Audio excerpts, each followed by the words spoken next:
네, 이번엔 반기성 K웨더 기상센터장 연결해서 이번 주 날씨와 또 올여름 장마 전망 알아봅니다. 나와 계시죠? 네, 안녕하세요. 네, 안녕하세요. 올해 장마가 지난해보다 조금 늦게 시작됐다고 하던데 언제까지로 예상됩니까? 평년 장마 시작 시기가 제주가 6월 19일이고요. 남부가 23일, 중부가 25일에 시작을 하는데요. 올해는 제주가 20일에 시작하면서 하루가 늦었고 예. 중부는 29일에 시작하면서 평년보다 나흘이 늦었습니다. 그러나 장마가 끝나는 시기는 평년과 비슷할 것으로 예상을 하는데요. 제주는 7월 20일 전후, 중부는 7월 25일 전후에 끝나면서 평년보다 장마 기간은 약간 짧지만 오히려 비는 더 많이 내릴 것으로 예상을 하고 있습니다. 예. 비가 내리면서 더위는 좀 물러날까요? 아무래도 비가 내리게 되면 일사가 줄어들면서 기온은 크게 오르지 않죠. 이번 주간 서울 지방 평균 최고 기온이 27.5도에서 28.5도 사이입니다. 근데 오늘은 이제 비가 내리지 않고 그렇기 때문에 최고 기온이 30도까지 올라가면서 서울은 30도, 경상권을 중심으로는 31도 전후까지 오르면서 체감 온도는 좀 더 높을 것으로 보이지만 내일부터 다시 장마비가 내리면서 평년 기온보다 약간 낮을 것으로 보이고요. 이런 기온 분포는 장마비가 내리는 날은 평년과 비슷하거나 약간 낮고요. 소강 상태를 보이게 되면 기온이 평년보다 높아지면서 습도가 높아서 체감 기온은 더 높을 것으로 예상을 합니다. 예. 비가 오는데요. 또 어떤 지역은 보니까 굉장히 덥고요. 날씨가 지역마다 조금 차이를 보이더라고요. 그 이유가 뭘까요? 이게 이제 어느 쪽 고기압의 영향을 받는가에 따라 기온 차이가 커집니다. 우리나라의 이제 남한 같은 경우도 국토가 크지 않은데도 날씨가 이 지역에 따라 아주 다른 그런 특징을 보이는데요. 장마철 전국 모든 지방이 비가 내리는 경우도 있지만 좀 더 장마전이 압축되면은 비가 내리는 지역과 내리지 않는 지역이 달라지게 됩니다. 오늘 같은 경우 장마전 영향으로 제주 지역은 비가 내리지만 현재 전국 대부분 지역은 맑거나 구름만 다소 지나는 날씨거든요. 예. 그러다 보니까 장마전 영향 안 받는 지역은 기온이 많이 오르면서 덥습니다. 이제 그러다가 내일처럼 장마비가 전국적으로 내리게 되면은 기온도 평년보다 낮거나 비슷한 정도로 유지가 되고요. 이제 장마전이 좀 더 북상을 하면서 중부지방만 비가 내릴 때입니다. 이때는 남부나 제주지방은 북태평양 고기압의 영향을 받게 되죠. 이때 남부지방으로 엄청난 폭염이 발생을 하면서 체감기온도 높이 올라가서 폭염특보가 발령되게 됩니다. 예. 지금 내리는 비가 다음 주까지 계속되는 겁니까? 일단 이제 화요일인 내일 장마전이 북상하면서 제주를 제외한 전국에 비가 내리겠고요. 예. 3일은 중부지방은 비 오는 구름 많겠고요. 남부와 제주는 소강 상태입니다. 목요일은 4일은 남부지방으로만 장마전 영향 받고요. 5일은 장마전이 다시 북상하면서 제주를 제외한 전국에 비가 내립니다. 그리고 6일은 장마전이 북한 쪽으로 올라가면서 수도권과 강원 쪽으로만 비가 예상되고요.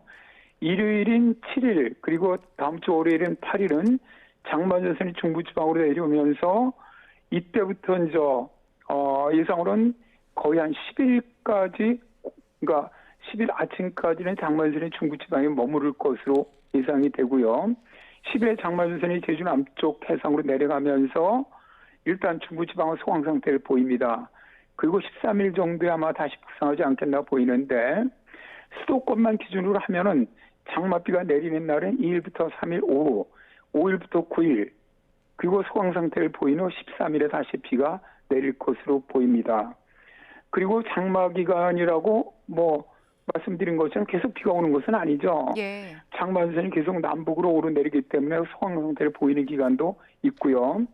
다만 이제 장마전선의 영향을 받게 되면 집중호우의 영향을 받을 가능성은 아주 매우 높습니다. 내일부터 모레까지도 많은 비가 내리겠지만 특히 이번 주 후반부터 다음 주 초반까지 중부지방으로는 아주 강력한 집중호우 가능성이 매우 높습니다. 미리 좀 대비 잘했으면 좋겠습니다. 예, 집중호우 가능성까지 말씀을 해주셨는데 지금 장마 초반이잖아요. 그런데 평년 3배 수준의 비가 왔다고 하더라고요. 왜 그런 겁니까?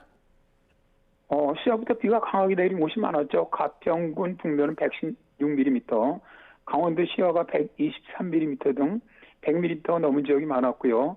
서울 도봉구는 78mm 비가 내렸습니다. 29일에서 30일 내린 장마비 양은 수도권의 경우 평년에 40.8mm거든요. 거의 3배 이상 많이 내린 것이고요. 제주 산간지방으로는 700mm 육박하는 호우가 내렸고요. 남해안 지리산 지역으로도 피악골이 221mm, 진도군 의심면이 213mm 등 200mm가 넘는 호우가 내렸는데요. 이렇게 이제 장마 시작부터 많은 비가 내린 것은 올해 지금 대기 기온이 높아서 공기 중에 수증기 함유량이 늘어난 그런 영향이 있고요.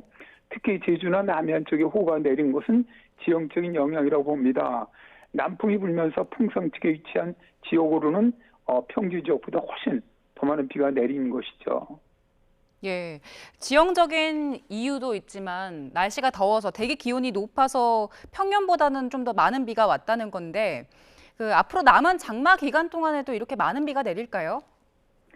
아무래도 그렇게 봐야 할 것 같습니다. 일단 뭐 현재 기후 변화로 인해서 특히 작년부터 올해 사이에 기온이 엄청 지금 상승해 있고요. 그다음에 수증기 이렇게 이제 기온이 올라가면 1도 상승할 때마다 대기 중에 수증기 함유량이 7%가 늘어납니다. 그러니까 이게 호우가 될 가능성이 높은 것이고요. 여기다가 우리 한반도 주변에 이 바닷물 해수 온도 기온이 높습니다. 평년보다. 그렇게 되면은 공기가 이 바다를 지나면서 훨씬 더 많은 이 수증기를 공급받고 또 에너지도 공급받게 되거든요. 또 여기에다가 이제 지금 이제 기온이 높아서 북극 빙하가 많이 녹고 있지 않습니까? 이렇게 되면 제트기류가 약해지면서 남쪽으로 뒤에 사행에 내려옵니다. 그래서 우리나라 쪽으로 내려와서 사행을 하게 되면은 정체 전선이 우리나라에서 계속 머무릅니다. 가장 대표적이었던 것이 2020년 중부지방에 그때 54일 장마가 지속될 때인데 예. 이렇게 되면 아주 국기성 호우가 자주 발생을 하거든요. 그래서 앞으로 갈수록 이런 폭염이라든가 호우가 점점 더 강해지고 더 자주 발생할 가능성은 높아진다고 봅니다. 예, 이렇게 국지성 호우가 자주 내리면 저희가 지난해에도 장마 때 경험을 했지만 충청의 그 오송 지하차도 참사도 있었고요. 또 경상북도나 전라북도 그쪽에 비 피해 굉장히 컸었잖아요. 대비를 좀 해야겠네요. 그렇죠. 장마 전선이 좀 넓게 펼쳐질 경우보다는 좁은 구역으로 압축되는 경우 굉장히 국지성 호우가 강합니다. 이게 왜냐하면 고온다습한 남쪽 기단과 한랭 건조한 북쪽 기단이 강하게 맞부딪히게 되면은 강력한 대기 불안정이 만들어지는 거거든요. 그래서 동에서 서쪽으로 아주 좁은 띠 모양의 구역에 호우가 내립니다. 이게 이제 작년 같은 경우도 전북 익산에서 충북 청주, 경북 예천으로 이어진 띠 모양의 비구름에서 거의 400에서 600mm 호우가 쏟아지면서 한 50여 명의 사망자가 발생을 했고요. 예. 재작년 같은 경우도 관악구에 시간당 141mm 호우가 내릴 때도 보면 이 띠구름이 인천에서 부천, 관악구, 강남 쪽으로 이어진 거거든요. 아주 폭이 15km 이내의 지역으로만 300에서 400mm 호우가 단 몇 시간 만에 쏟아지는 겁니다. 그래서 앞으로도 이런 기후변화가 심해질수록 이런 국지성, 그다음에 게릴라성 호우 이런 것들이 더 강하게 발생할 가능성은 아주 높다고 봅니다. 예, 센터장님 그러면 산사태 가능성은 어떻게 보십니까? 일단 29일에서 30일 사이 전국적으로 많은 비가 내렸어요. 지금 그래서 산이라든가 이런 흙에 많은 그 비가 지금 스며들어 있는 상태거든요. 따라서 내일부터 다시 시작하는 장마비가 내리면 호우가 내리는 지역에서는 산사태가 아주 많이 발생할 것으로 보이고요. 또 내일 아니더라도 장마가 지속적으로 내릴 경우 전국 도처에서 산사태는 더욱 많이 발생할 가능성은 높습니다. 따라서 산사태 위험 지역 또 축대나 옹벽 붕괴 위험이 있는 지역에 거주하시는 분들은 미리 좀 대비하시거나 대피를 하는 것이 좋고요. 이제 문제는 최근에 토속류 산사태가 많이 발생을 합니다. 예. 이 토속류 산사태는 많은 양의 비가 호우로 내리는 경우 비가 산에 스며들지 못하고 그냥 빗물이 계곡물을 형성을 하면서 흙이나 바위와 함께 매우 빠른 속도로 흘러내리는 형태인데요. 작년 그 예천 산사태라든가 옛날 우면산 산사태 예. 이런 게 바로 토속류 산사태거든요. 그러니까 흙이 먼저 붕괴되지 않고 산 위에 물폭탄이 쏟아지면서 계곡을 만들면서 쏟아져 내리는 형태로 산홍수로가 부리는데요. 이 토속류 산사태 피해가 훨씬 더 큽니다. 그래서 기후변화로 앞으로는 이런 토속류 산사태가 더 많이 발생할 것으로 보이기 때문에 정말 많은 대비가 필요할 것으로 보입니다. 그 토속류 산사태는 어떤 그 미리 알 수 있는 징후들이 있습니까? 그러니까 비가 아주 짧은 시간에 호우가 내리는 경우입니다. 그러니까 이게 원래는 비가 내려서 땅에 스며 들어가서 이제 그 밑에 바위와 위에 흙층하고 슬라이딩이 되는 형태가 산사태거든요, 대개. 예. 근데 이거는 흙을 먼저 그냥 그 위에 비가 너무 많이 오다 보니까 비가 그냥 먼저 쏟아져 내려오는 거죠. 물폭탄이 하류 쪽으로. 그럼 그 중간에 있는 흙이라든가 바위를 같이 끌고 내려와 버립니다. 짧은 예. 순간에. 그러니까 하류 쪽에 아주 피해가 커지는 거죠. 웬만한 건물도 다 무너지고 많은 사상자가 발생하는 이런 패턴입니다. 예, 알겠습니다. 국지성 호우가 이렇게 잦아지는 게요, 기상이변에 영향이 있는 겁니까?